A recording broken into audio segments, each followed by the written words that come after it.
Buenas tardes a todos, muchísimas gracias, especialmente a Red Unia, Mujer Ciudadanía, ok, por esta iniciativa de este foro que pues estaremos llevando a cabo el día de hoy, un foro de un tema bastante pues polémico que es la ley de universidades, que bueno, que actualmente estamos teniendo una ley de 1970, que bueno, que por la consideración de varios de la comunidad estudiantil no responde a los intereses actuales de la universidad venezolana y que debe ser actualizada, pero que lamentablemente no se han dado debates profundos para poder dar la modificación de la actual ley. Entonces la idea es poder hoy debatir y saber las perspectivas del movimiento estudiantil de diversos miembros de la comunidad universitaria para saber cuál es la perspectiva sobre la actual ley de universidad y si es necesaria la modificación, qué es lo que hay que modificar y qué es lo que busca la comunidad universitaria con la modificación de la actual ley de universidades de 1970.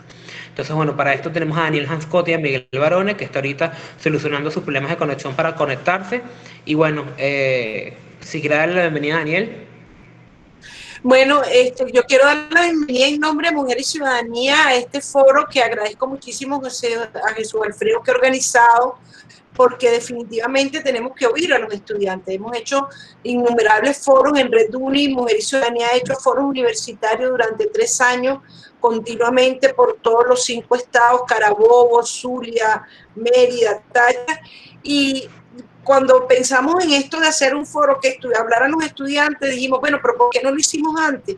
Si lo que más queremos es oír a los estudiantes. Gracias a un foro que tuvimos casualmente en la ULA, en el núcleo Trujillo, donde los estudiantes tomaron la batuta y tomaron el micrófono para dar soluciones a los problemas y no solamente la queja, sino soluciones a los problemas las soluciones que presentaron eran tan concisas, tan realizables, que nosotros nos preguntábamos cómo es posible que no hayamos tomado en cuenta todas estas cosas que estos estudiantes nos están diciendo. Lo que nos habla de que la juventud pues viene con renovada fuerza, con renovadas ideas, con renovada creatividad, y hay que oírlo. Así que muy agradecida, Jesús, Hans, bienvenido al espacio de Red Uni y Mujer y Ciudadanía, y esperamos pues seguir contando con ustedes, no solamente en este foro, sino en todas las actividades que Mujer y Ciudadanía realiza nacional e internacionalmente. Muchísimas gracias. No, bueno, gracias a usted de verdad y bueno, claro que sí vamos a estar a la orden para cualquier cosa que contribuya al debate y a la participación y activación de la universidad, que siempre la universidad será la base del avance de un país y por supuesto Venezuela no va a ser la excepción. La universidad venezolana va a aportar para el cambio y la evolución de nuestro país, que es elemental y importantísimo. Pues bueno, tenemos a Daniel Hanscott, el cual es secretario general de la Federación de Centros Universitarios de la Universidad Central de Venezuela. Hans, ¿estás por ahí? Sí, Jesús, por aquí estamos. Gracias por todo, Buenísimo. gracias por el espacio, aquí estamos. Bueno, Hans, la primera pregunta que te quería hacer, desde nuestro punto de vista, ¿crees que la actual ley de universidades, la ley que fue pues de 1970, responde actualmente a los intereses de la universidad venezolana, responde actualmente a la universidad del siglo XXI? ¿Crees que la actual ley tenga que modificarse o la que está ahorita sí está respondiendo a las necesidades de este modelo universitario? Bueno, este tema es bastante polémico y es sumamente importante conversarlo. Agradezco de verdad que estemos teniendo este debate porque es sumamente necesario. Fíjate, la actual ley de universidades fue decretada en 1970, hace ya más de 50 años. O sea, si te pones a analizar cómo ha ido el cambio, cómo ha avanzado, o sea, nos podemos poner a analizar todas las situaciones y todo lo que ha ocurrido en Venezuela y la transformación, no solamente política, social, económica, que ha tenido nuestro país. Todo lo que hemos estado ocurriendo y todas las situaciones que se han formado han generado que las universidades se hayan quedado estancadas, por así decirlo. Vemos universidades con pensum desactualizados, vemos actualmente universidades que no responden. Esta ley de universidades ya fue muy buena, pero fue muy buena para el momento que se estaba viviendo. Era vanguardista, le otorgaba ese carácter a la de autonomía universitaria, ese respeto, ese reconocimiento, permitía a toda esta participación y a que estos sectores que conforman la comunidad universitaria convergeran y que era lo que estaba en ese momento. Pero si nos ponemos a ver y damos vuelta atrás, nosotros que somos estudiantes de la actual Universidad Central de Venezuela, oye, te pones a ver y nos damos cuenta que hay muchísimas cosas que hacen falta. Hoy esta ley de universidades no está, como quien dice, tecnológicamente, no está adaptada ni actualizada para lo que requiere nuestro país en este momento y para lo que requieren las universidades venezolanas. Ok, Hans. Cuando tú ves la actual ley de universidades, que es verdad, no está respondiendo a las necesidades de la actual universidad, la universidad ha evolucionado y avanzado, la universidad de los años 70, de los años 80, no es la misma universidad de ahorita, el país de los años 70, de los años 90, no es el mismo país que estamos viviendo ahorita, es totalmente evidente.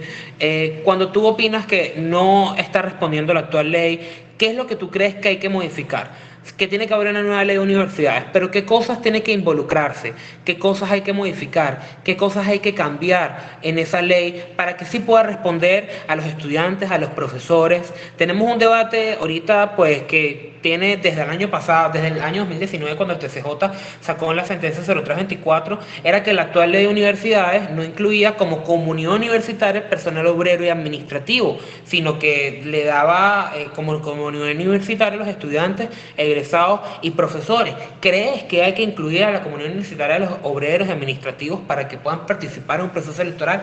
¿Crees que hay que cambiar la metodología de la elección de las autoridades universitarias? ¿Crees que hay que cambiar el cogobierno universitario, ampliarlo, que haya una representación estudiantil más amplia, que haya una representación profesoral más alta, que está bien adaptado al vicerrectorado administrativo, el vicerrectorado, la estructura universitaria del sistema universitario? ¿Crees que tiene que haber una modificación de esa estructura o opinas que los cambios son muy puntuales? ¿Qué tipo de cambios opinas que hay que hacerle a la actual ley? Escuchando todos los planteamientos que me haces y escuchando, te puedo decir que viendo la realidad de las universidades, el cambio tiene que pasar y la transformación tiene que llegar a las universidades venezolanas. Es por esto que considero que, mira, por ejemplo, casos puntuales como el tema tan polémico como lo fue el tema de la autonomía universitaria el año pasado y todo lo que transcurrió desde 2019, 2020 todo esto que salió con la sentencia 0324. Fíjate, yo creo que el tema de las universidades, primero hay que afianzar el tema de la autonomía. Las universidades tienen que ser realmente autónomas. Y yo siempre lo he dicho en todos los espacios, ya esto es un pensamiento quizás mío como estudiante de la comunidad universitaria, y es que hay que darle participación y hay que ampliar y reconocer a los sectores que conforman nuestra comunidad universitaria. Yo sí creo que hay que incluir a las personas, a los empleados y al personal administrativo y a los obreros de la comunidad universitaria a la participación de las elecciones de las autoridades universitarias.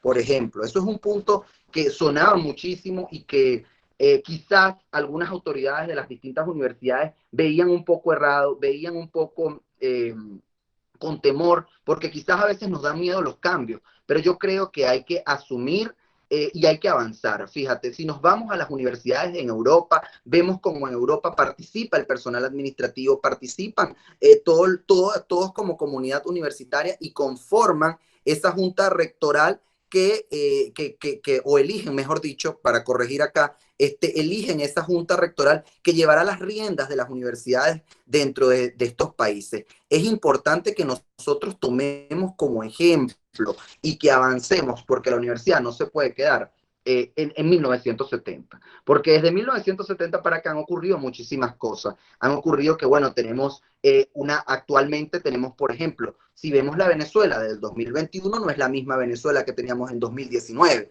donde no teníamos una pandemia y donde no nos hablaban en esa ley sobre el tema de la educación a distancia, por ejemplo. Eso es un tema bastante importante que debería ser considerado, porque no sabemos qué cosas puedan ocurrir y que, en efecto, sabemos que no es algo que va a perdurar durante todo el tiempo, pero es algo que no sabemos cuánto tiempo va a durar. Entonces, es allí donde te lleva a este tipo de excepciones, tengamos nosotros claramente saber, porque si no ocurren cosas como las que ocurrieron el año pasado, con el tema de lo que nos explicaba, de lo que planteaba el Ministerio de Educación y todas estas cosas que planteaban, que eran un poco fuera de lugar, donde planteaban una educación a distancia en un país que no tiene condiciones estructurales para ejecutar. Entonces, que como todos aquí sabemos, en Venezuela no hay condiciones para ejecutar este tipo de educación.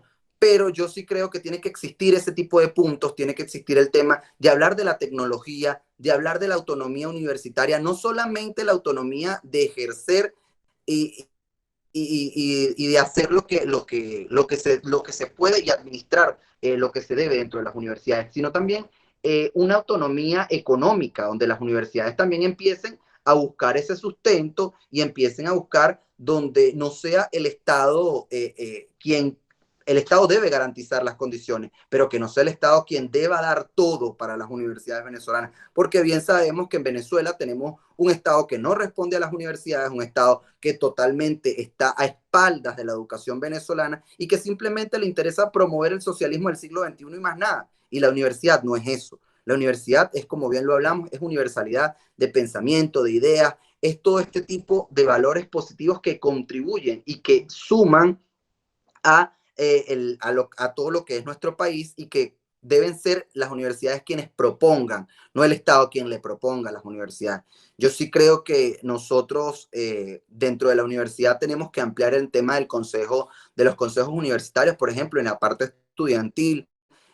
Los estudiantes deben tener más presencia en lo que es la parte del consejo universitario, porque si nos ponemos a ver, tenemos solamente tres consejeros universitarios por lo menos en el espacio donde son tres consejeros universitarios principales, los otros tres son suplentes y la participación estudiantil en este ente de cogobierno, que es el ente realmente que define cuál es la política de la universidad, el estudiante no está teniendo un peso, por así decirlo, porque si te pones a comparar entre las autoridades y los decanos, cuántas autoridades hay versus cuántos estudiantes, vemos este tipo de cosas que hay que avanzar y que necesitamos transformar, porque actualmente el estudiante ya no es solamente el tema de la beca del transporte y del tema de las reivindicaciones estudiantiles como el comedor, etcétera, sino que hay que sumar una gran cantidad de cosas como el tema de la tecnología dentro de las universidades que no están actualizadas en este momento. Los pensum académicos no funcionan para las universidades en este momento. Yo te puedo dar mi ejemplo incluso si nos vamos un poquito más profundo. Yo soy estudiante de estudios internacionales, donde nosotros seguimos funcionando con un pensum del 90 y pico. O sea, si te pones a ver la cantidad de conflictos internacionales que han surgido a nivel mundial, han dado paso a una gran cantidad de cosas que no estamos analizando y que estamos quedando, como quien dice, atrasados o estancados, mejor dicho. Y eso es lo que muchos estudiantes critican en este momento y que se sientan y dicen, oye, no qué está pasando, que no estamos avanzando, porque vemos que universidades como universidades en España avanzan, en Estados Unidos avanzan, en otros países avanzan, y aquí en Venezuela nos estamos viviendo en la Venezuela de 1970, evidentemente sin todo el espacio económico que se podría tener en ese momento, pero las universidades están atrasadas y no tenemos avance de ningún tipo, pues. Bueno, le quiero dar la bienvenida a Miguel Barone. Miguel Barone se pudo conectar, gracias a Dios. Miguel es secretario de Asuntos Nacionales de la Federación de Centros Universitarios de la UCB y coordinador general de la Alianza Todos por la Educación, que está haciendo un trabajo buenísimo y espectacular en el tema del estudio, en el tema de todo el tema de investigación de la crisis educativa que hay actualmente en Venezuela, que nos está golpeando pues bastante y que vamos a tener las consecuencias muy pronto cuando veamos pues a todos los adolescentes, a todos los niños que hoy por hoy no están siendo educados porque tenemos un sistema de educación a distancia que lamentablemente no está funcionando. Miguel, estamos un poquito en el debate, primero que todo bienvenido, estamos un poquito en el debate del tema de la ley de universidades. La primera pregunta que le hacía a Daniel era si tú creías que la actual ley de universidades de 1970 responde a los intereses de la universidad actual. La universidad no es la misma de la universidad en los años 70 u 80 y el país tampoco, pero la actual ley crees que responde a los intereses de la universidad y más allá que eso, si crees que no, ¿qué es lo que crees que hay que modificar de la actual ley para que pueda responder al actual modelo de universidades? ¿Qué tal, Jesús? ¿Cómo estás? Un gusto saludarlos a todos, Hans, a todos los presentes. Disculpen por la tardanza un Bienvenido, poco. Miguel. Bienvenido al espacio de Mujer y Ciudadanía. ¿Cómo estás, Aixa? Gracias, gracias. Bien, gracias. Trabajando. Qué bueno, qué bueno. Siempre importante, siempre trabajando por las cosas importantes que necesitamos. Mira, Jesús, en cuanto a tu pregunta, mira, yo creo que hay una realidad, algo estaba tocando Hans cuando entré, lástima que no pude escuchar la primera parte. Yo pienso que la Universidad Venezolana tiene que replantearse muchas cosas, tiene que repensarse desde sus bases cuál es la manera en la que se estructura, cómo debe existir la universidad como tal, que la ley de universidad de los 70 y los 80 dejó muy atrás. Primero y principal, esa ley está basada en un país que ya no existe. Esa ley está basada en un país que lamentablemente lo perdimos. Bueno, lamentablemente lo perdimos, pero que también le tocó avanzar, y cuando este mal trago que hemos pasado como sociedad actualmente en Venezuela, que volver a iniciar de nuevo y volveremos a observar cambios que yo aspiro y espero y sé que serán así, serán en positivo. Pero entonces ese modelo de universidad estaba basado en un país que ya no existe, de un Estado que tenía la oportunidad de poder subsidiar de forma abierta la universidad venezolana y la educación en el país, a pesar de que, sin duda alguna, la Constitución marca que el Estado venezolano, en sus artículos 102, 103, 104 y 108, tiene que garantizar todo lo relacionado para que exista que se dé el derecho a la educación en Venezuela y que por supuesto sea de calidad e integral. Cuando nosotros pasamos ese modelo a las universidades, nos damos cuenta que ese modelo de universidades ya caducó. Cuando veamos de cara al futuro, de cara a un futuro en el que por supuesto estemos en democracia, los actores en el poder y que estén a cargo del Estado venezolano sean otros y personas que verdaderamente tengan un interés por trabajar por el futuro de Venezuela, nos vamos a dar cuenta que lo que hoy hay en las arcas del Estado venezolano ya no da para que tengamos a un Estado venezolano que, aún queriendo, quiera seguir subsidiando de forma permanente la educación en Venezuela. Ese modelo sencillamente terminó. Y yo pienso que para las universidades será un cambio en positivo y un salto en su calidad, porque yo se lo leía en alguna oportunidad, hace ya casi 2 años, en noviembre son 2 años, participé en un panel hablando justamente del tema de la ley de universidades que hicieron nuestros amigos de Aula Abierta en Caracas. Y uno de los ponentes, que ahorita se me escapa el nombre, mencionaba que este tema de usar a la universidad y estos mecanismos de control de no aprobar los presupuestos, de incidir de forma constante en los asuntos de la universidad, no es algo que nada más ha hecho el PSUV. Estas son cosas que el Estado venezolano ha implementado en otras oportunidades, en momentos bastante fuertes o con crispación de la situación política y social que se vive en Venezuela. ¿Qué mejor para una universidad venezolana que el simple hecho de tener que dejar de depender de otra para poder existir? Y tanto Jesús como Hans y mi persona, nosotros 3 somos estudiantes de la UCB, ya los 3 terminando nuestras carreras, y somos representantes estudiantiles también de la máxima representación estudiantil de la universidad. Y lo que a nosotros nos queda muy claro es que esta universidad en la que estamos, en la que si estuviésemos ya en este aspecto de una educación a distancia, la universidad se nos está cayendo a pedazos por la falta de mantenimiento, que entre otros factores también está metido el tema de la falta de presupuesto.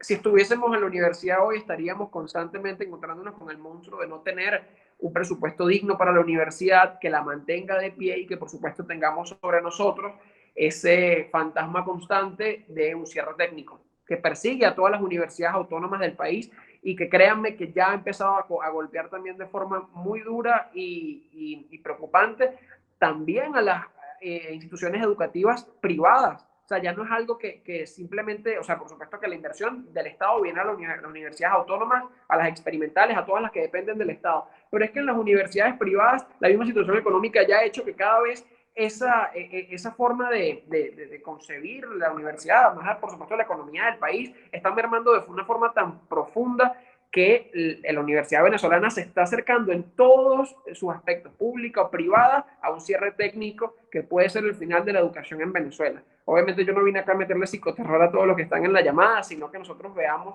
cuál es el peligro real de que siga existiendo una ley de universidades que depende completamente del Estado venezolano para su funcionamiento. Y entre esas cosas que yo pienso que, bueno, la vamos a abordar más adelante, Jesús, con las preguntas que tú vayas formulando, yo pienso que una de las principales actividades que va a necesitar la educación en Venezuela, y sobre todo a nivel universitario, para continuar avanzando, en primer lugar, y yo creo que de forma necesaria, es que tengamos un desarrollo, que la inversión que venga del Estado venezolano hacia las universidades sea para que garantice las oportunidades de un desarrollo científico dentro de las universidades. Eso no solamente genera conocimiento, genera recursos. Eso es muy importante, ingresos propios para las universidades. Por supuesto, otra de las cosas en las que a mí me gustaría, o que he pensado y lo he hablado con muchos actores y que yo pienso que también podría ser viable, es el tema de que la universidad autónoma, de forma realista y sensata, se abra a la cooperación con las empresas privadas, que en una relación ganar-ganar, las universidades pueden verse muy, muy beneficiadas con acuerdos de ese estilo con la empresa privada. No solo una empresa privada que, por supuesto, tiene que volver a ponerse de pie, porque la emergencia humanitaria compleja que vivimos, causada completamente por un chavismo que pues, nos ha puesto todos de rodillas, sin duda alguna también ha golpeado duramente sin duda alguna, al sector privado de la economía, pero tenemos esa percepción de que pudiesen apoyar en una reconstrucción. Jesús, ahí se había levantado la mano, no sé si quieres intervenir. Sí, yo quería intervenir porque lo que estás diciendo, Miguel, me recuerda cuando hace como, bueno, unos añitos, en la Simón Bolívar, el rector Malpica en ese momento dijo que por qué los estudiantes que venían de colegios privados siguieran pagando en su universidad, aunque fuera la Simón Bolívar o la UCB, lo que pagaban en sus colegios privados. Y eso me parecía tan sensato, porque si tú eres un niño que tenías los suficientes recursos porque tu familia la tenía, porque bendito sea Dios, y tú podías pagar un colegio privado con unas cuotas que eran importantes, ¿por qué no trasladar eso a tu universidad los 5 años? Y de alguna manera el que venía del colegio público no pagaba en la universidad, y el que venía del colegio privado que pagara lo mismo, ni siquiera era que todo el mundo igual, sino que el que venía de un colegio Legionarios de Cristo o del colegio Médici pagaba una cantidad y igual la pagaba en la universidad, o el que venía del colegio Madre Emilia o el colegio Elena Bueno de Los Chorros, que es un colegio privado pero de otro nivel, pues pagaba la misma cantidad. Fueron los mismos estudiantes, por no decir fuimos, los mismos, porque yo estudié en la UCB, porque si no a lo mejor hubiera estado en ese zapero cometida, fueron los mismos estudiantes que podían pagar los que pusieron un recurso de amparo en el tribunal para que eso no pasara. Aquellos polvos traen estos lodos. Y porque no se dan cuenta de que no es cuestión de gratuidad, sino es cuestión de tener calidad y que el país cambia, como tú estás diciendo. Los países cambian, los países se modifican, los países evolucionan y entonces hay que tomar en cuenta pues todo lo que está pasando. Te quería recordar eso porque eso ya se hubo y el pobre rector le cayó todo el mundo encima, pero sobre todo los que podían pagar. Sí, Aixa, la verdad es que eso he hablado muchísimo, porque por ejemplo, nosotros en la UCB, mira, yo tuve la dicha que después de más de un año paralizado, la Escuela de Estudios Políticos está volviendo a ver clases ahora de forma virtual.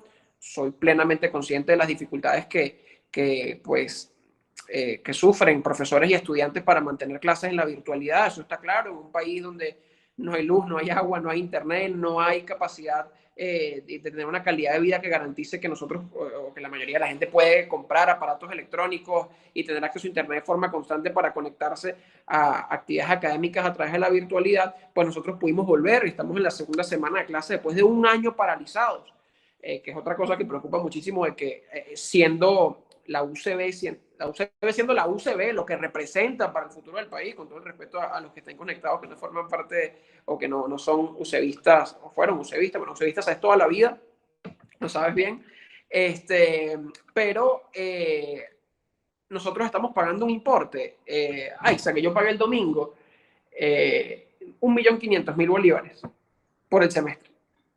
Es ridículo. Es ridículo. Ojo, probablemente yo tengo las posibilidades para pagar eso y algo más que se pueda pagar por tener una universidad de pie, pero hay muchísimos controles incluso dentro de la universidad o la burocracia universitaria que complica no solamente el tema de que se apruebe algo así, sino que si se aprueba uno tenga conciencia de que se va a aplicar en la universidad. Yo no estoy acusando a nadie de nada, pero esa es la percepción del estudiante.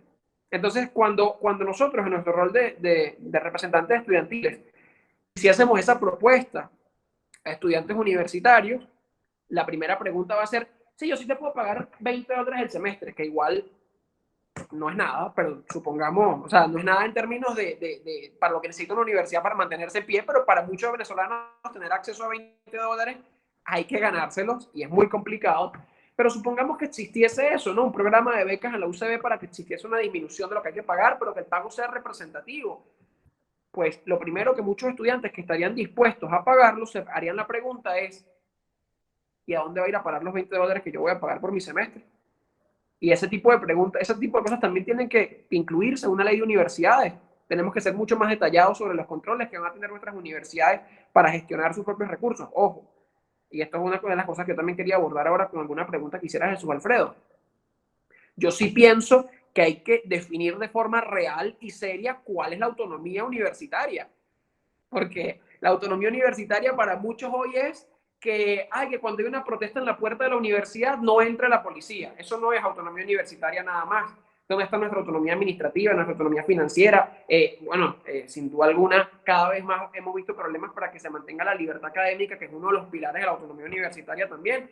Pero eso lo podemos ir adelantando más adelante. Pero cuando nosotros le demos una concepción real a lo que significa la autonomía universitaria, nosotros vamos a poder observar ese tipo de cambios y que yo pienso que se pueden adaptar a través de una ley de universidades como lo estamos planteando en la actividad de hoy. Jesús.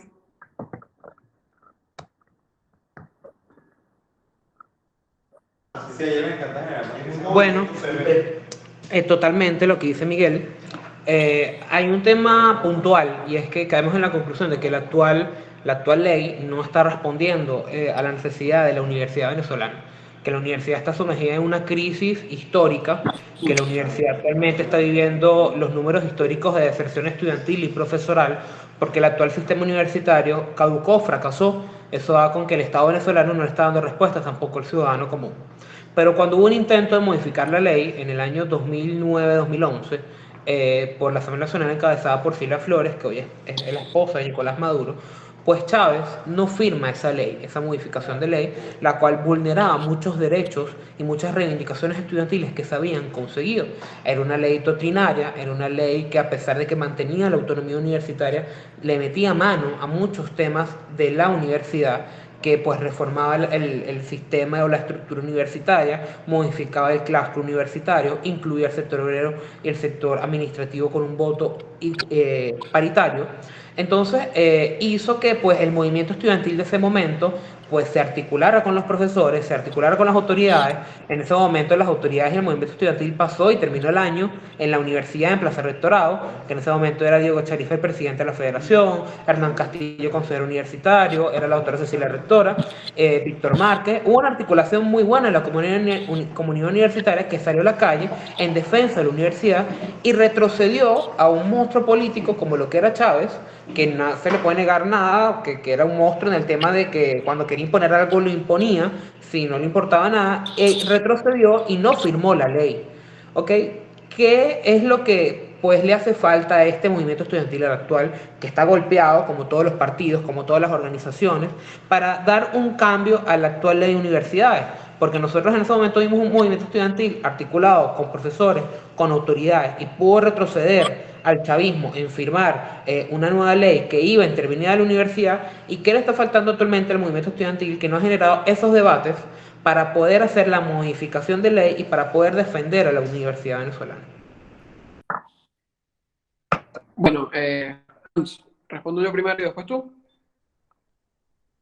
Bueno, mira, Jesús, yo creo que lo que había es que son momentos históricos tan diferentes y tan complejos entre sí, que realmente la verdadera respuesta está en lo que ocurría en el contexto venezolano en ese entonces. Nosotros hoy somos parte de la representación estudiantil, de la representación más alta de la universidad, porque tú eres consejero universitario, Hans y yo somos miembros de la FCU, y a modo de autocrítica, que me parece que es muy importante hacerlo en momentos así, yo pienso que el movimiento estudiantil ha perdido la capacidad de movilización de la gente. Eso en primer lugar.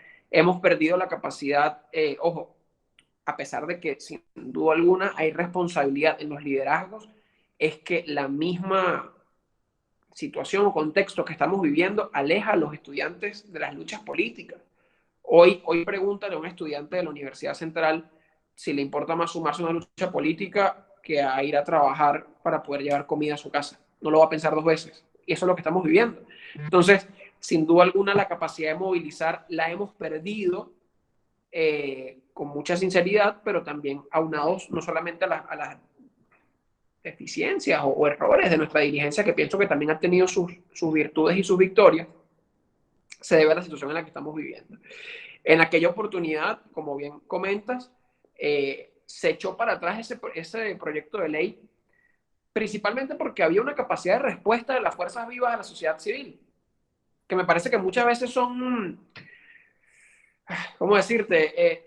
La palabra no es menospreciada, pero vamos a tomarla por allá.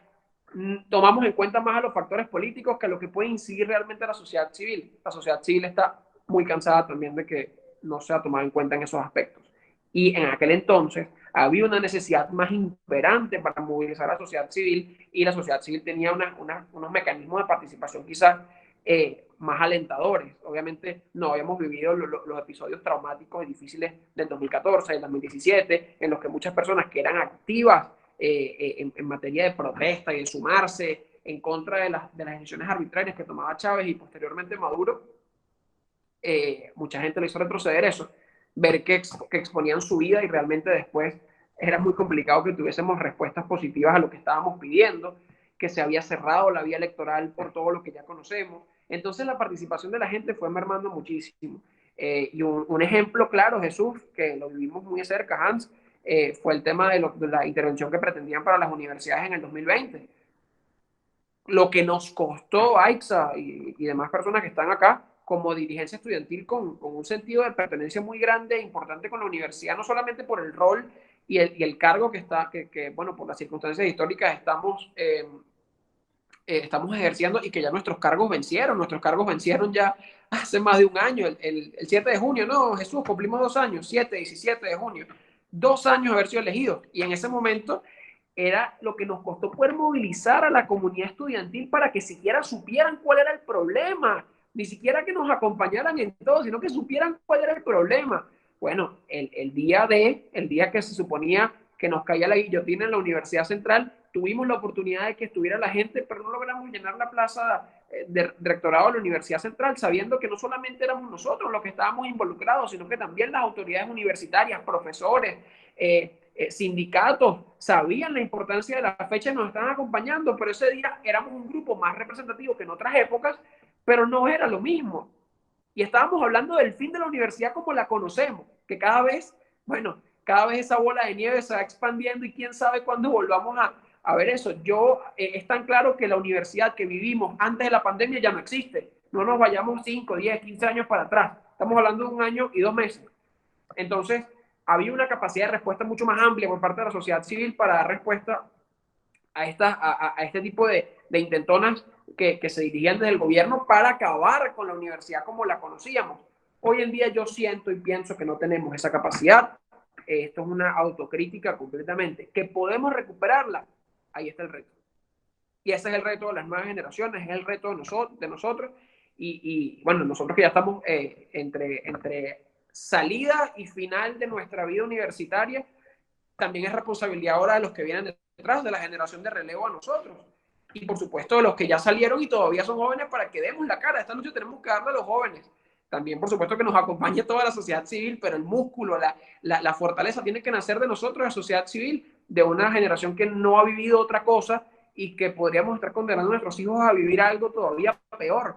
Y eso es algo que a mí me moviliza. Yo siempre lo digo. Yo siento que yo nada más tengo 23 años, pero a mí me duele pensar que al final a mí se me va a ir la vida entre acabar con un modelo autoritario que acaba con las posibilidades en Venezuela y la construcción de un país de oportunidades para que mis hijos la vivan. Entonces, ¿cuándo habré vivido yo ese país? Yo creo que mi compromiso es con la generación que sigue. Y precisamente hacia allá tenemos que apuntar, ¿no? De que este tipo de espacios que nos han formado, que nos han hecho relevantes y que nos han hecho crecer en nuestra vida profesional y en nuestra vida política, poder devolverles eso, que las siguientes generaciones tengan la oportunidad de estudiar, y Dios quiera que sea en una universidad libre, con una verdadera autonomía universitaria, y que haya generado las suficientes herramientas para poder crecer de forma independiente y no dependiente de lo que el Estado quiera darle o dejarle de dar. Por ahí, no sé, a ver si Hans tiene otra percepción de la situación. Jesús, disculpa, Aixa está solicitando la palabra para que lo tengas en cuenta. Ok, perfecto. Hans. Vamos a oír a Hans si quiere bueno. primero, para después yo. Ok, bueno, yo creo que, fíjate Jesús, yo creo que el movimiento estudiantil ha dejado de hacer, ha dejado de hacer lo importante por atender lo urgente.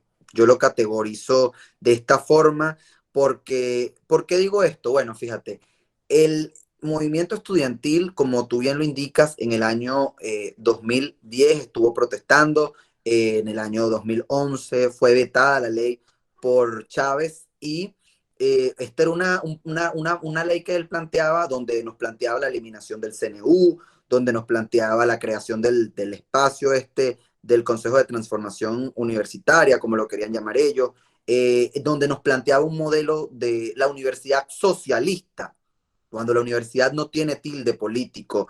La universidad movilizó incluso a las fuerzas vivas de la sociedad civil y la gente que se vio en rechazo a las políticas que promovían. Una de las cosas que a la gente le chocó muchísimo y al estudiante en general, a la comunidad universitaria, fue la eliminación de la autonomía universitaria que planteaba esta reforma de ley. Y eso fue lo que movilizó incluso a las personas. Pero ¿por qué digo que fue la eliminación de la autonomía universitaria?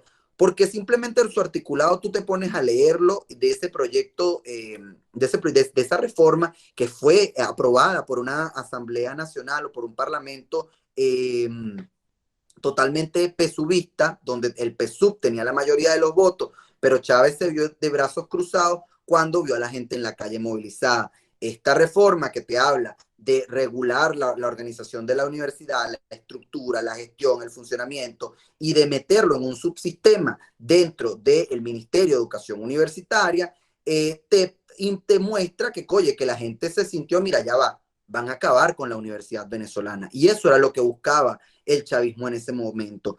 El movimiento estudiantil a través de esto se fue articulando, se fue tocando todas las fibras, porque sabemos que la universidad está al servicio de toda la sociedad venezolana, está al servicio de nuestro país. La universidad es quien debe implementar y quien debe fijar la línea a los políticos de este país, no los políticos ni los presidentes de turno, darle direcciones y directrices a las universidades venezolanas, porque es en este espacio donde nosotros aprendemos de política, de economía, de cualquier cantidad de gamas y de cualquier cantidad de cosas que son sumamente importantes en la vida del día a día de un venezolano.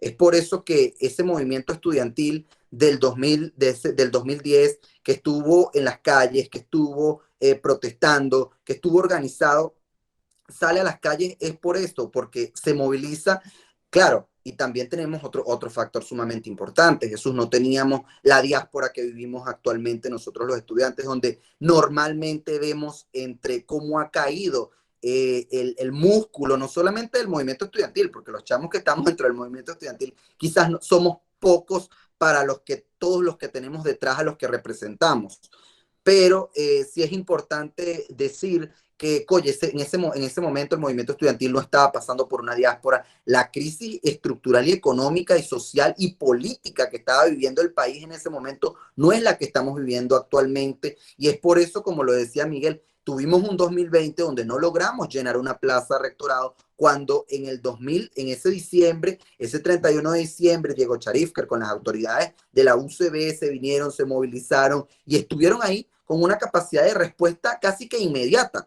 porque esa reforma madrugó al movimiento estudiantil, recordando que salió en un diciembre, en la noche. Entonces madrugaron, como tiende a hacer el chavismo, como lo hicieron incluso con la sentencia con la sentencia para violentar la autonomía universitaria e imponer a las autoridades que ellos querían y todo lo demás, es de la forma que actúa el régimen chavista. Es por eso que yo creo que este movimiento estudiantil tiene muchísimas cosas que hacer, pero más allá de cualquier cosa es no solamente la transformación de la ley de universidades, no solamente es el cambio, sino es el cambio también y que hace falta dentro del movimiento estudiantil. Hace falta refrescar nuestras estructuras dentro del movimiento estudiantil, hacen falta elecciones que den vida a los distintos entes de gobierno y el cogobierno estudiantil, porque los estudiantes deben renovarse, Jesús. No puede pasar tanto tiempo, como bien lo decía Miguel, no puede pasar tanto tiempo sin que una elección, sin que un estudiante sea renovado en su espacio, porque ¿dónde queda toda esa generación? Muchos se van, otros quedan allí, muchos nos quedamos, incluso terminan graduándose y queda el espacio vacante y las universidades quedan desarticuladas a nivel estudiantil.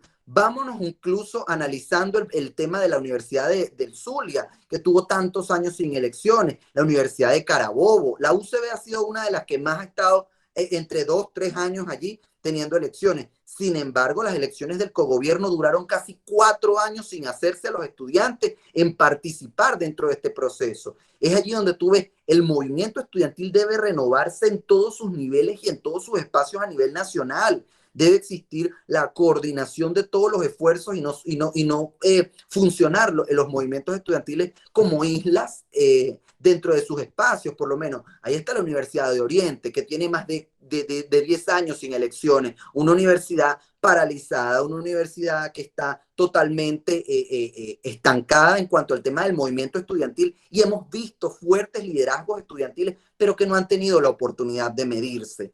Es allí donde yo te digo, hace falta más allá también de una nueva ley, hace falta una transformación dentro del movimiento estudiantil. Hoy por hoy, la UCB, a pesar de todo, el movimiento estudiantil ha pasado por un proceso de transformación que siempre lo discutimos nosotros dentro de nuestro espacio en la UCB, y ha sido que el dirigente estudiantil pasó de hablar en los salones, de hablar de soluciones, de hablar de propuestas, a atender problemas alimenticios, atender problemas estructurales de la universidad, a ser conserje, como nosotros siempre nos reímos de eso, pero pasamos de organizar y de ejecutar las políticas dentro de la universidad a ser nosotros quienes barremos la universidad porque no tenemos personal obrero ni administrativo que funcione. Pasamos nosotros de hacer los estudiantes que organizaban el movimiento estudiantil, que montaban una marcha, que montaban una asamblea. ¿A qué pasamos en este momento? A simplemente hacer el que saca copias en la secretaría, en la cuestión, porque ya no hay personal. El rol del movimiento estudiantil y las universidades hoy por hoy se mantienen es gracias a los estudiantes, porque si te pones a ver, sin empleados, con sueldos míseros, los profesores no están yendo, tienes profesores recién graduados que no tienen todavía ese componente docente desarrollado, entonces tienes tantas cosas que el movimiento estudiantil ha tenido que hacerlo todo. Yo no le echaría tanto la culpa al movimiento estudiantil, sino que yo lo que diría es que, como bien te lo dije al principio de mi intervención, dejamos de hacer lo importante por atender lo urgente. Gracias, Ansu. Atia. Bueno, Jesús, yo lo que quería preguntar, bueno, primero que nada quería colaborar lo que decía, lo que acaba de decir Hans, que es que realmente el movimiento ha mermado porque han mermado, porque tenemos 6 millones, ya vamos para 7 millones de venezolanos fuera. Si tomamos el número de niños, ¿cuáles son los jóvenes que van quedando? Va quedando una cosa mínima que tienen que realmente, como dice él, trabajar para comer. Pues. Y por el otro lado, quería también decirles a ustedes que lo mismo que está pasando con el movimiento estudiantil, está pasando con la sociedad civil. Mujer y Ciudadanía es una organización dedicada al trabajo comunitario, al trabajo de las mujeres. ¿Y cómo nos cuesta reunir de repente un taller y reunir de repente a 20 mujeres para que reciban un taller gratuito, que sea de excelentísima calidad, con profesores de primera? Y nos cuesta muchísimo, porque yo sí creo que la pandemia en ese sentido ha adormecido, ha despolitizado, en el sentido no partidista, sino en el sentido de la intervención en lo público al ciudadano.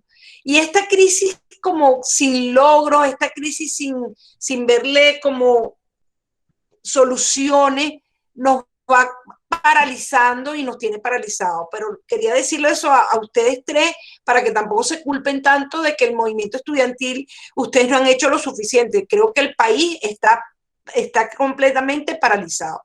Y entonces quería preguntarte, ¿ustedes ven que eso así o cómo lo ven ustedes la paralización y la despolitización del país? Porque creemos que los cuadros juveniles que no van a elecciones y que necesitan renovarse, como está diciendo Hans, son los políticos del futuro. Ahí tienes a Lustay Franco, que se acaba de ser nombrada como secretaria de AD de regional. Entonces, esos liderazgos que se renovan dentro del movimiento, tú mismo, Jesús, seguro que Miguel estará aspirando en algún momento a ejercer la carrera política. Entonces, cuando mi pregunta es, cuando esos cuadros no se renovan, cuando esos estudiantes no circulan, no salen esos nuevos liderazgos, ¿ustedes creen que eso es lo que también afecta a los partidos políticos dentro de la universidad?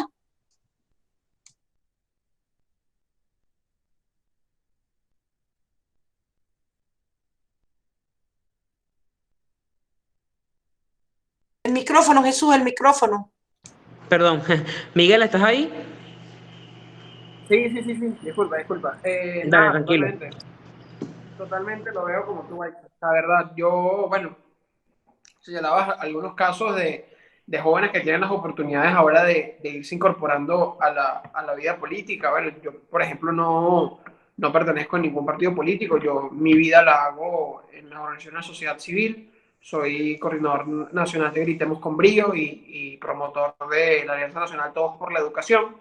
Ahí se nos ha ido pues ese ejercicio de la vida pública, pero que desde ese espacio siempre hay que buscar empoderar a las siguientes generaciones para continuar sumándose, y ese es el trabajo que nosotros tenemos que pensar de cara al futuro. Como decía anteriormente, hay una generación detrás de nosotros que ya está lista para asumir el relevo de participar de forma activa en defensa de la universidad y en defensa, por supuesto, de los valores democráticos y cívicos que tenemos que defender como estudiantes universitarios de cara a la situación que estamos viviendo en el país.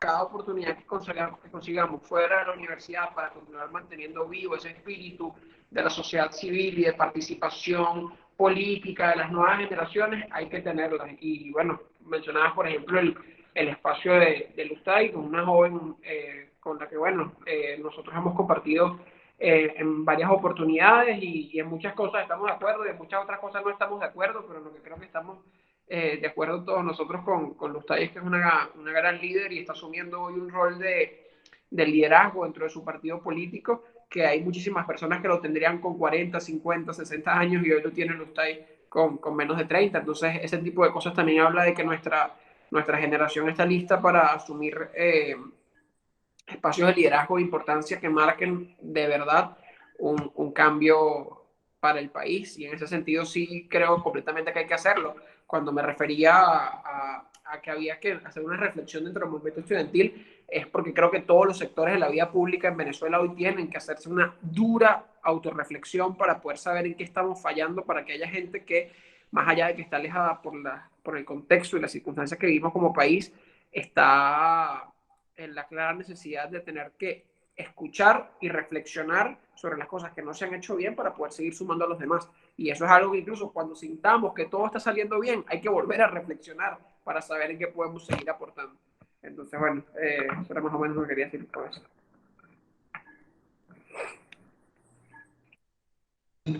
Buenísimo, Miguel. Totalmente de acuerdo contigo en eso. Daniel, ¿estás por ahí? Sí, aquí estoy, Jesús. Buenísimo. Bueno, fíjate, yo creo que dentro de dentro de las universidades, el tema de la renovación estudiantil ha golpeado muchísimo y ha mantenido un movimiento estudiantil bastante desarticulado, por así decirlo. Hasta hace más de un año, nosotros incluso podríamos decir que no teníamos contacto con las distintas universidades a nivel nacional, por lo menos nosotros acá en la UCB no teníamos contacto con los chamos de las otras universidades. Y esto pasa porque, bueno, no hay elecciones y no hay procesos no hay este tipo de procesos de renovación dentro de las estructuras de gobierno y de cogobierno en la parte estudiantil. Bueno, y tampoco de autoridades, porque si nos vamos a lo otro, hay un proceso que hace falta renovar no solamente el tema estudiantil, sino también las autoridades, sino también los sindicatos, sino también las asociaciones de profesores, de empleados, etcétera, que no están siendo renovadas en este momento y que mantienen desarticulado las acciones que se puedan emprender, porque nosotros muy bien sabemos que una elección o un proceso electoral genera toda esta articulación dentro de los estudiantes, porque los estudiantes empiezan a escuchar elecciones, se empiezan a articular. Vimos como durante todo este proceso de pandemia, por lo menos las universidades privadas se mantienen actualizándose y se mantienen renovándose. Hablemos del caso de la UCAP, hablamos del caso de la Universidad Monte Ávila, que a pesar de que son universidades privadas, aún con pandemia, se buscan la forma de mantener su renovación estudiantil, porque ya, como bien sabemos, los distintos dirigentes estudiantiles, cuando aspiran a los cargos, ya están en semestres avanzados. Imagínate, 2 años después ya estás egresando.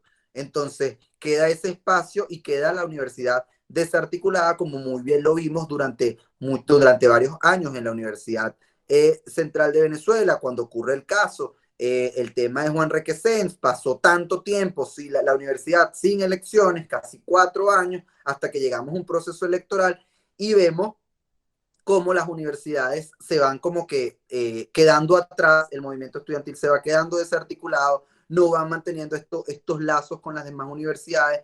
Pasa ahorita actualmente en la Universidad de Oriente, como lo comentaba anteriormente. Esta universidad todavía no tiene fecha de elecciones, no tiene presidente de federación, no tiene gente en los distintos chamos, no tiene chamos en los distintos espacios de gobierno y de cogobierno, y mantiene a un movimiento estudiantil que hoy por hoy sabemos que hay chamos que le echan pichón allá, sabemos que hay chamos que están allá midiéndose, pero no están legitimados por el proceso electoral. Y entonces esto conlleva a que tenemos que trabajar en efecto con todos estos chamos, porque tenemos que avanzar y tenemos que mantenernos conectados con las universidades.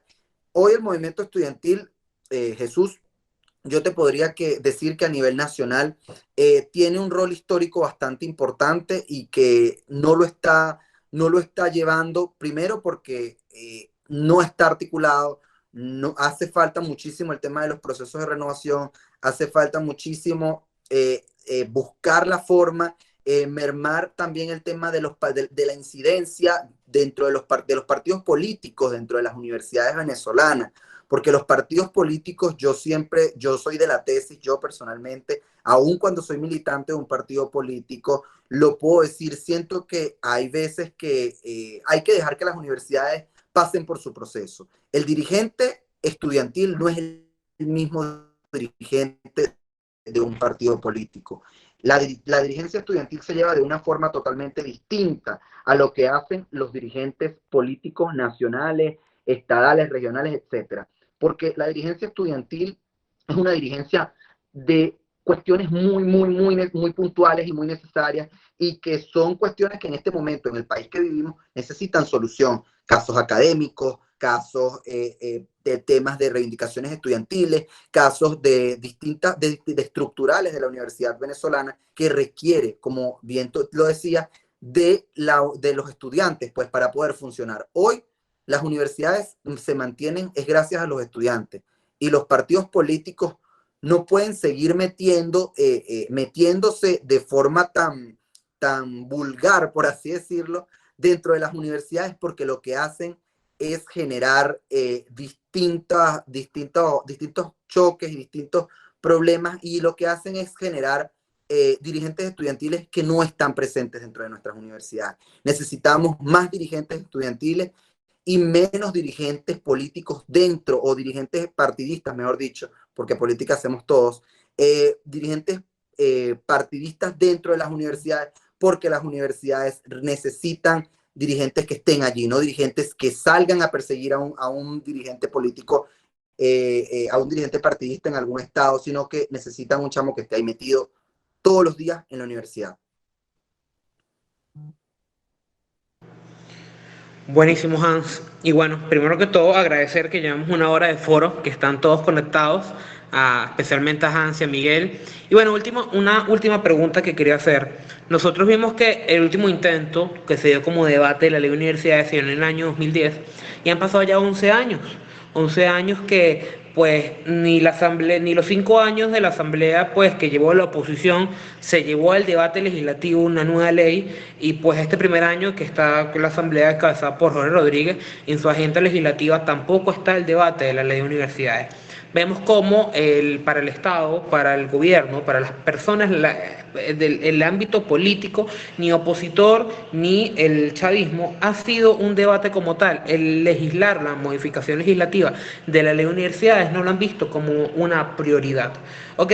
¿Cómo hacemos? Y desde el movimiento estudiantil, la universidad, cada vez que damos el debate, en la comunidad universitaria, pues se dan los tipos se dan unos debates, se dan unos foros, se dan diferentes eventos, se dan diferentes mesas de trabajo, pero no se avanza, pero no se lleva a un documento como tal. Tenemos una propuesta de la Verú, que es hace más de 6 años, más o menos 6, 7 años que realizó la Verú, pero esa propuesta no se ha actualizado. Entonces, ¿cómo hacemos para revivir la universidad en medio de la pandemia, en medio de que una universidad que hoy está con una asfixia presupuestaria tan grande, para otra vez llevar al debate político, a la modificación de la ley? Porque capaz eso puede hacer que la universidad reviva, eso puede hacer que la academia reviva, eso puede hacer que podamos tener unas elecciones de autoridades que no tenemos hace 14 años, unas elecciones profesionales que no tenemos hace 10 años, unas elecciones de egresados que también están vencidas. ¿Cómo hacemos para llevar al tapete político, al tapete universitario, otra vez el debate de la modificación de la ley para que esto se haga realidad?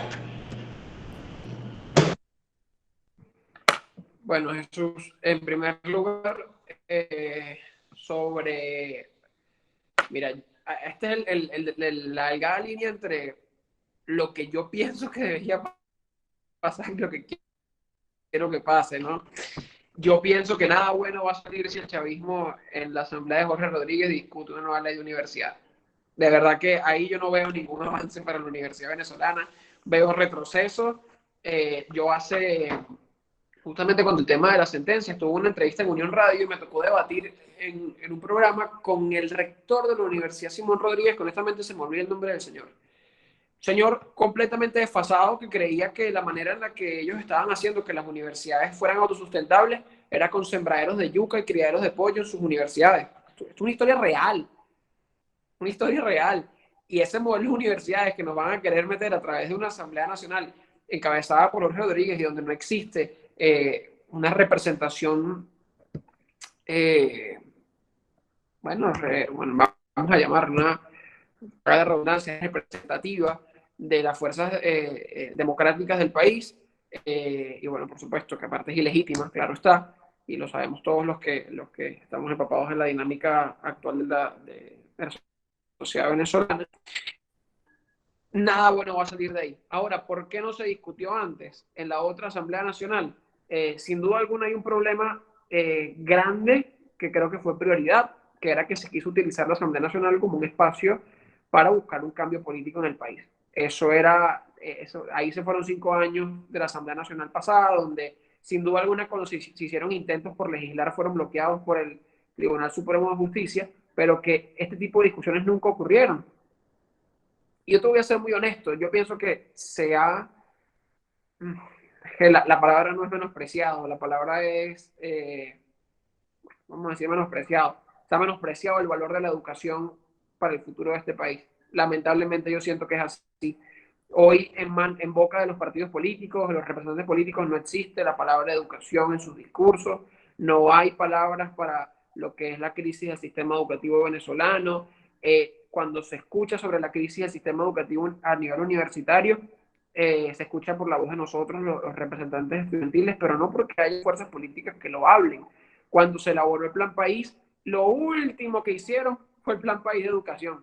Entonces, obviamente, es un tema que yo no sé si es que piensan que no es atractivo de forma política, pero se está cometiendo un error gravísimo de cara a las futuras generaciones.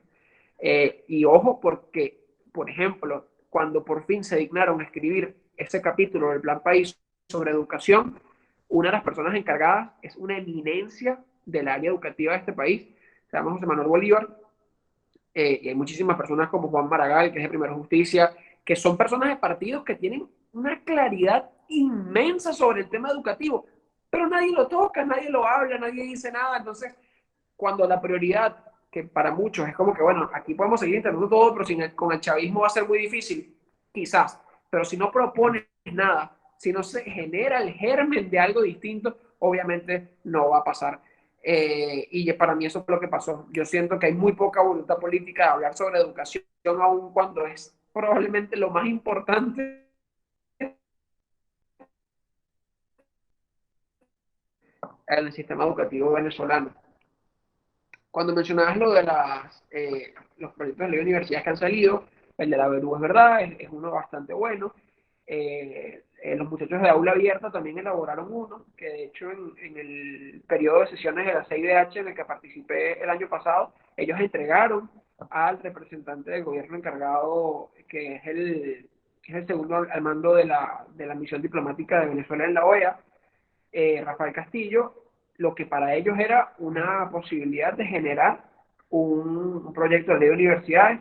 Desconozco qué pasó con eso más adelante. Yo sé que Rafael, que es que comento, este funcionario que comento, entregó eso a las personas competentes, pero no sé qué más pasó, si estoy completamente honesto. Sí vino la pandemia, todas las dificultades que nosotros conocemos, pero igual son cosas que no se tocaron y que me preocupa mucho que no se tenga como una prioridad, cuando claro que es una prioridad y probablemente sea la prioridad de las prioridades, a mi juicio, no porque esté inmiscuido en el tema educativo con mis organizaciones que tengo en la sociedad civil. Bueno, ¿cuál tiene que ser la mejor manera de abordarlo?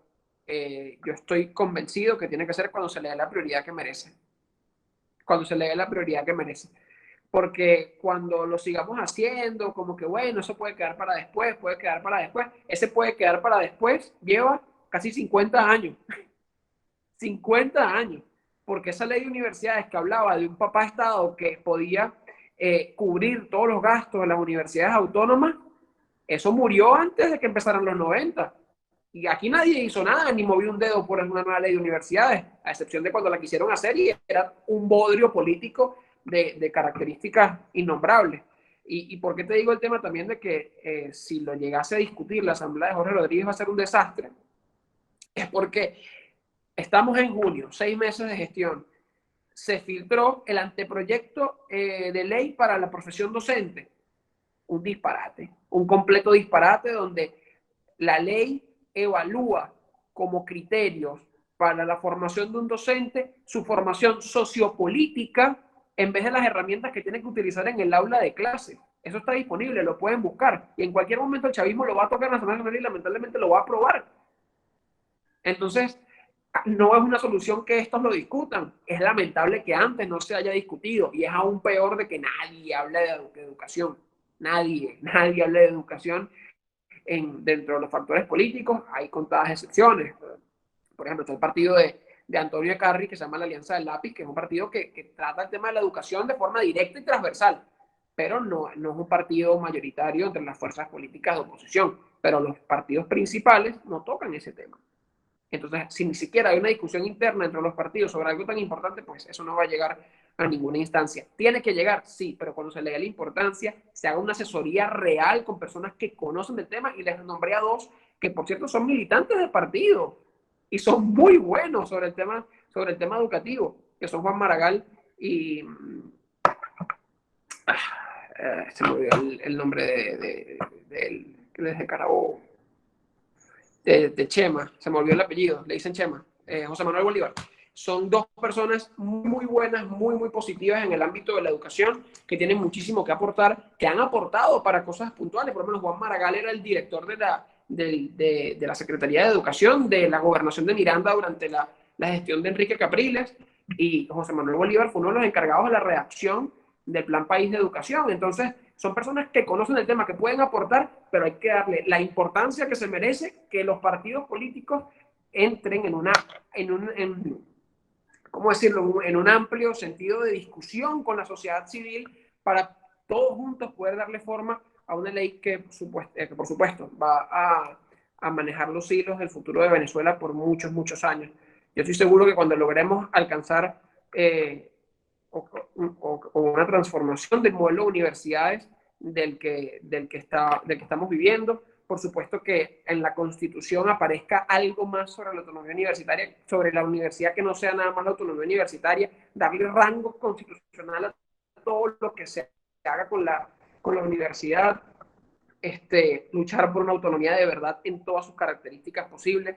La autonomía no es nada más que a la hora de una protesta no entre la Guardia Nacional o la Policía Nacional, va mucho más allá, y eso es una tarea que tenemos que hacer nosotros, incluso como dirigentes estudiantiles, para que el estudiante lo conozca, porque para muchos estudiantes la autonomía universitaria se acaba cuando un policía entra a las instalaciones de la universidad, pero es que se acaba mucho antes, y ya está acabada, nada más que no lo queremos admitir a veces.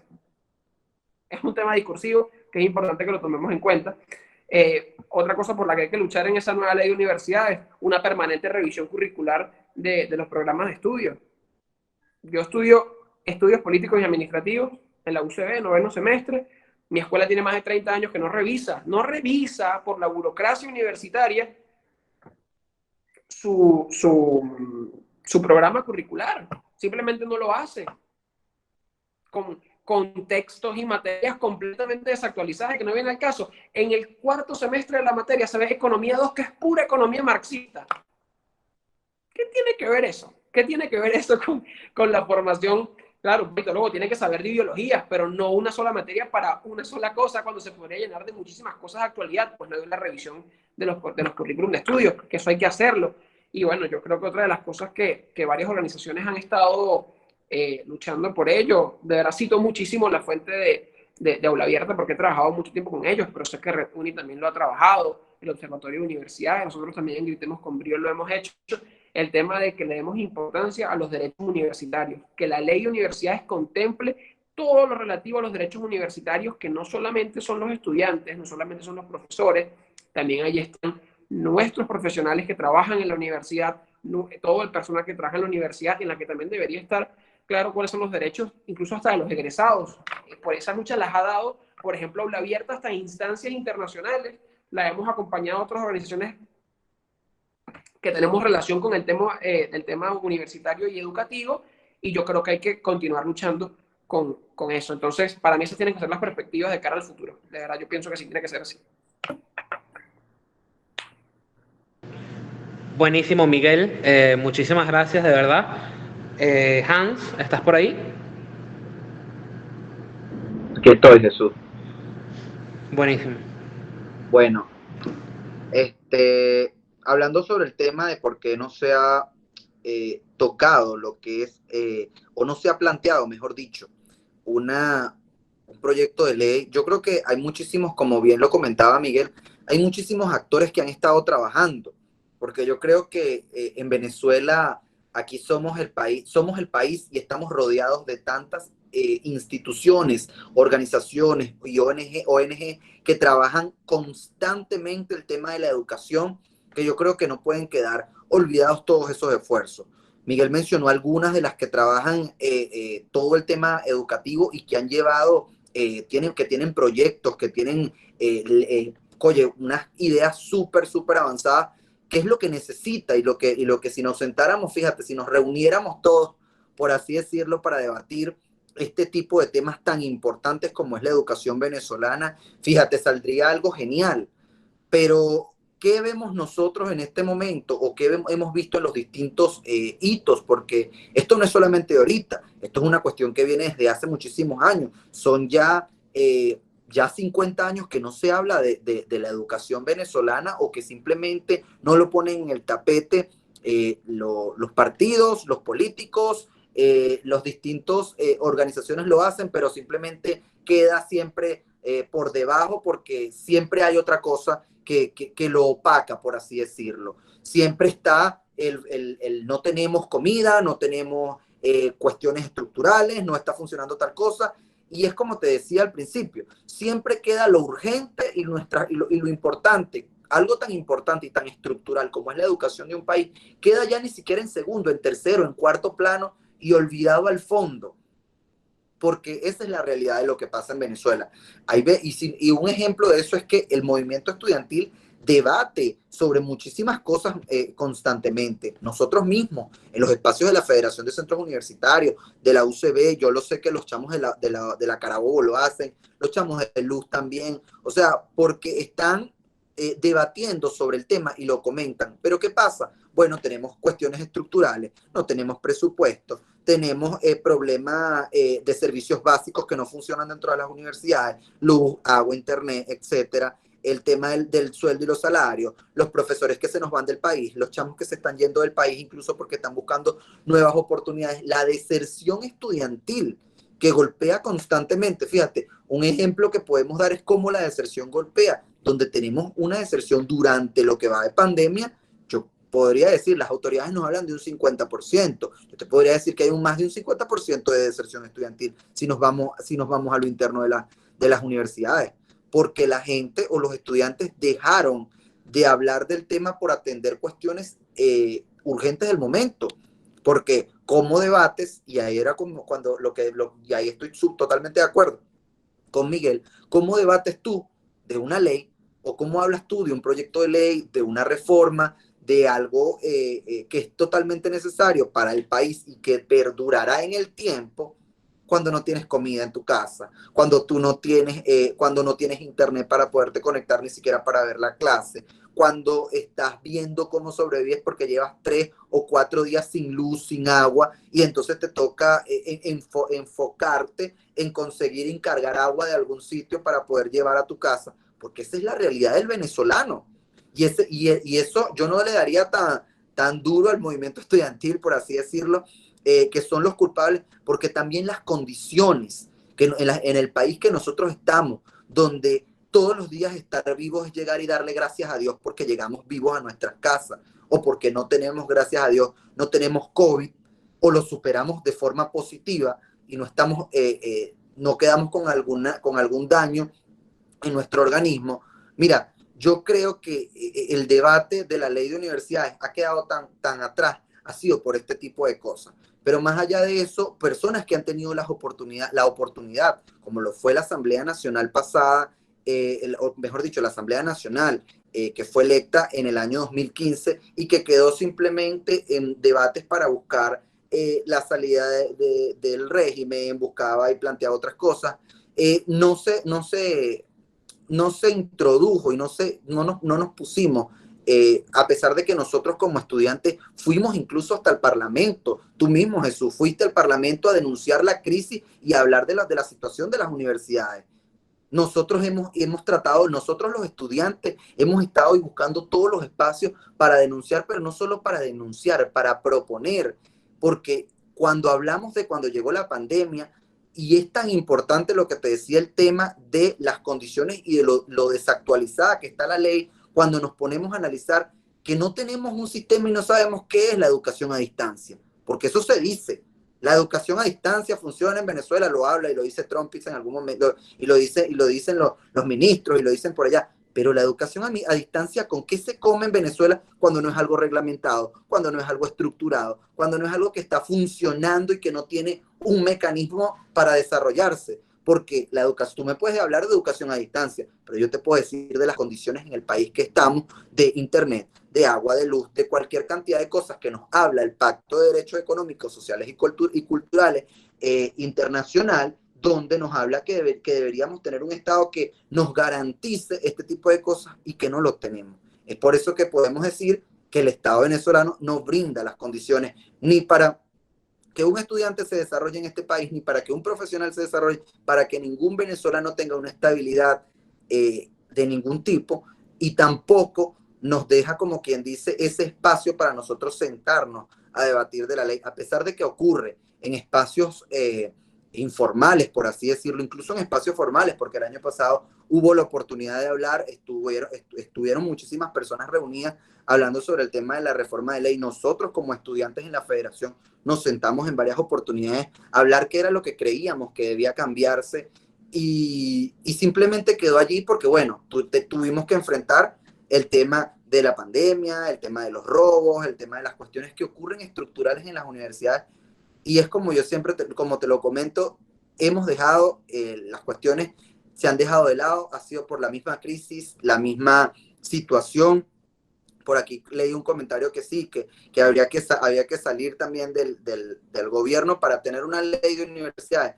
Yo creo que sí, pero también tenemos que empezar a dar los debates. No podemos quedarnos simplemente de brazos cruzados, porque no nos vamos a quedar esperando a que salga el gobierno de turno para nosotros plantear algo, porque ya nosotros tenemos que tener algo estructurado por el día que nos toque llegar a Miraflores, porque nosotros no vamos a llegar con los brazos cruzados o vamos a llegar con una mano adelante y otra atrás. Tenemos que llegar con algo estructurado, tenemos que trabajar no solamente el tema de la educación, por aquí también lo leí que alguien lo comentó, no solamente es la educación universitaria, el tema de los colegios, el tema de los liceos, cómo han sido eliminadas materias dentro de las matrículas de los estudiantes del bachillerato que cuando llegan a la Universidad Central de Venezuela, por ejemplo, desertan porque no tienen la capacidad de asumir una prueba interna, porque no tienen la capacidad de entender matemática, física, química, y porque los chamos se pierden cuando llegan a la UCB, por ejemplo, y terminan desertando porque dicen, mira, esto no es para mí. Pero ¿por qué generamos este tipo de frustración? Y esto es lo que genera la falta de educación en Venezuela y la grave crisis que estamos viviendo. Genera frustración en la juventud, genera chamos que dejan de estudiar y no se alza esa matrícula, no se hace elevada porque simplemente el estudiante, el chamo no le ve ese valor a la educación, que es lo que ha dejado el chavismo. El chavismo ha dejado que no haya valor en la educación, sino que tengas valor vendiendo chupetas en la calle, vendiendo tapabocas, vendiendo cigarros, vendiendo cualquier cantidad de cosas, porque así de esta forma generas más dinero y no estás en un tema, no estás perdiendo, como dicen ellos, perdiendo el tiempo en el tema educativo, que es algo tan importante y tan trascendental para cualquier ciudadano. Muchísimas gracias, Hans. Tenemos el derecho de palabra que levantó la mano la profesora Inés Cecilia Ferrero. Profe, ¿puede hacer su pregunta o su comentario? Ok, sí, muchísimas cosas pudiera hablar. ¿Me escuchan? Sí, la escuchamos. Muchísimas cosas y veo que el panel, el grupo, estos tres caballeros, pues están muy bien informados, son chicos muy capaces y de verdad me quito el sombrero, como dicen. Sí, estoy muy contenta con las intervenciones de Hans, de Jesús y de Miguel. Ahora, yo quería hacerle una pregunta a los tres o a los demás muchachos que también están. Jesús, Hans y Miguel. ¿Ustedes, alguno de los tres, estudió en liceo público o estudió en colegio privado? Dígame, Hans, ¿usted estudió en liceo público o en colegio privado? Hans. Dígame, Miguel, ¿en dónde estudió usted? Dígame, Jesús, ¿en dónde estudió usted? Porque de ahí voy a partir mi reflexión. Yo estudié en colegio privado. Yo también estudié en colegio privado. Ajá. ¿Y Hans? Bueno, yo tuve un tiempo en colegio privado y después terminé en uno público. Pues tuve las dos, como quien dice, las dos versiones, pues. Ok, para allá voy, para allá voy. Yo durante 42 años di clase en universidad y en bachillerato. Yo empecé con séptimo grado o primer año, séptimo grado hasta el quinto año y siempre trabajé desde que me gradué en la universidad. Trabajé 18 años en la Católica y 22 años en la ULA, dando clase, preparando a los docentes que le iban a dar clase a los muchachos que yo conocía cómo actuaban, cómo pensaban, cómo actuaban, porque yo les estaba dando clase. Di clase en privados y di clase en liceo. Es decir, creo, digamos, motivos para tener mi pensamiento con respecto a lo de privados y liceos. ¿Qué pasa?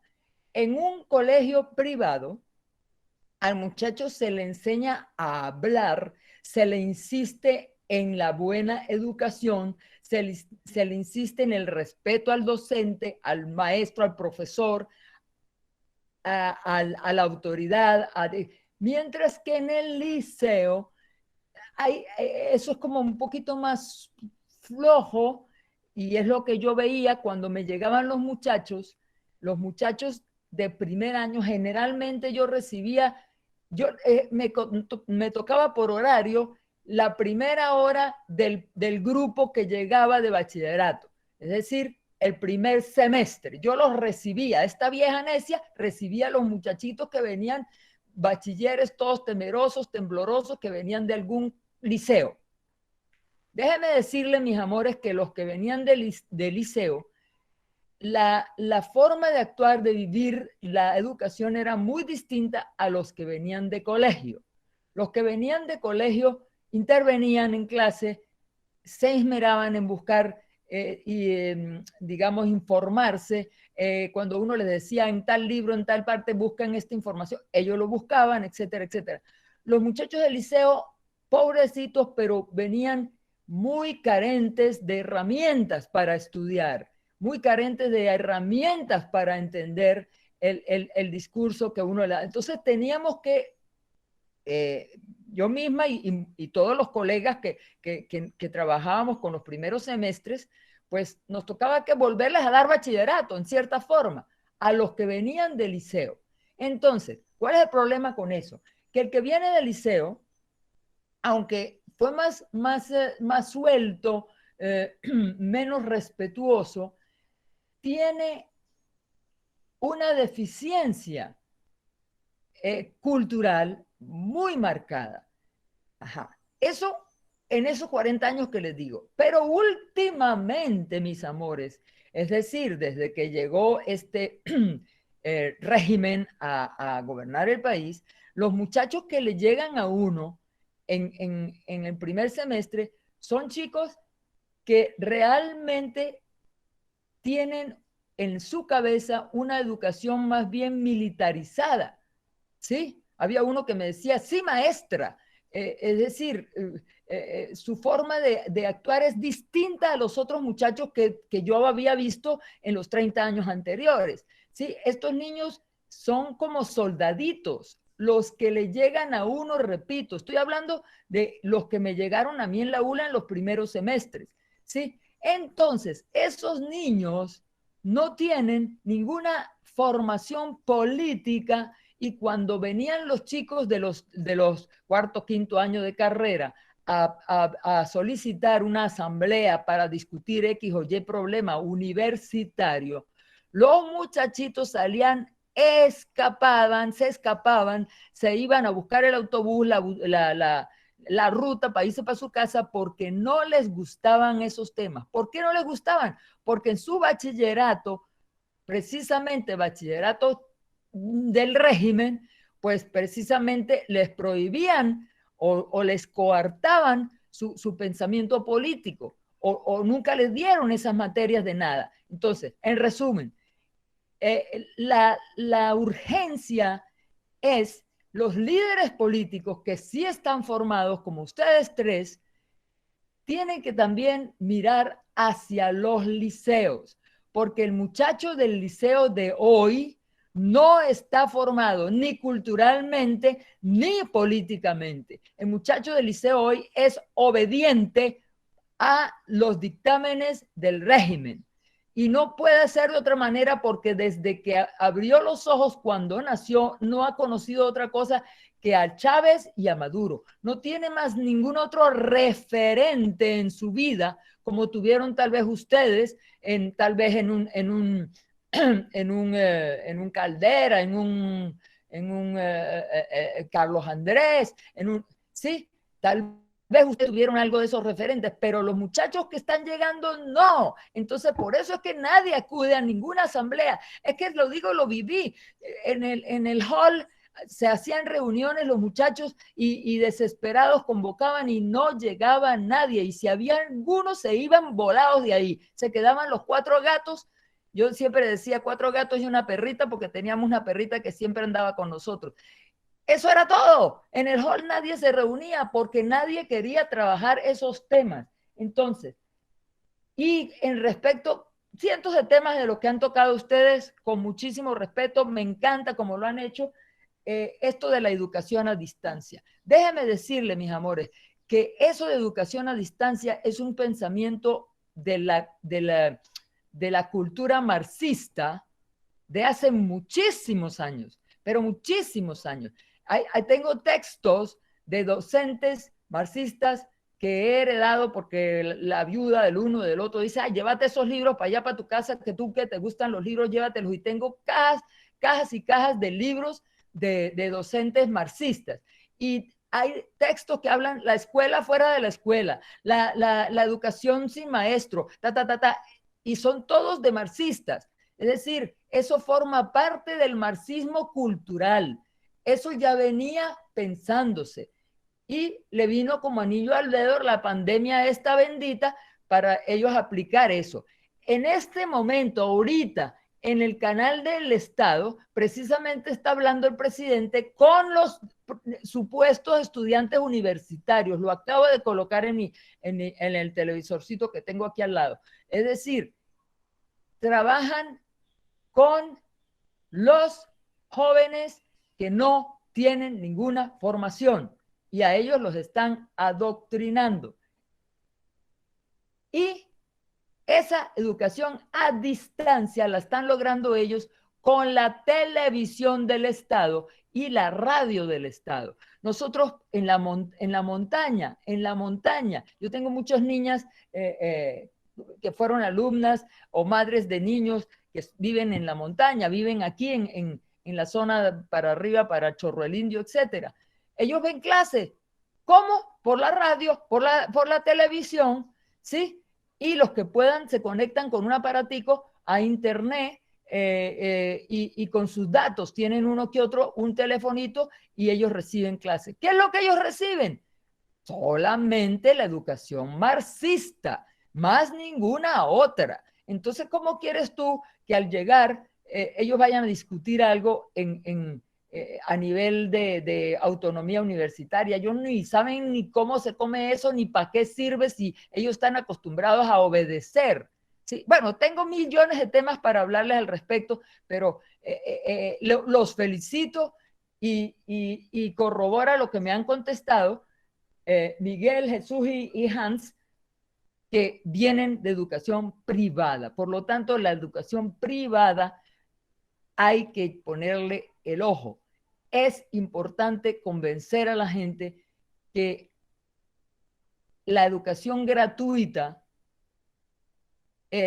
corre el riesgo de ser simplemente manipulada, controlada, regulada por el Estado. La privada se escapa un poquito, a pesar de que la LOE 2009, la Ley Orgánica de Educación, dice que el Estado docente, artículo 5 y artículo 6, regula, supervisa y tal, ahí está en el texto, regula, supervisa y controla todo lo que tenga que ver con educación. Entonces, si el Estado docente regula, supervisa y controla, y va a querer regular, supervisar y controlar la universidad también, pues estamos fritos. Y no hay quien se le oponga porque las nuevas generaciones no tienen criterios para esa discusión que tanto pregona Hans. Con muchísimo respeto, Hans, te admiro, me gusta cómo te expresas, pero me gustaría que se formaran nuestros muchachos con esos criterios que tú tienes, Hans. Bueno, cambio fuera, retiro, no, me voy, retiro para no encadenarme.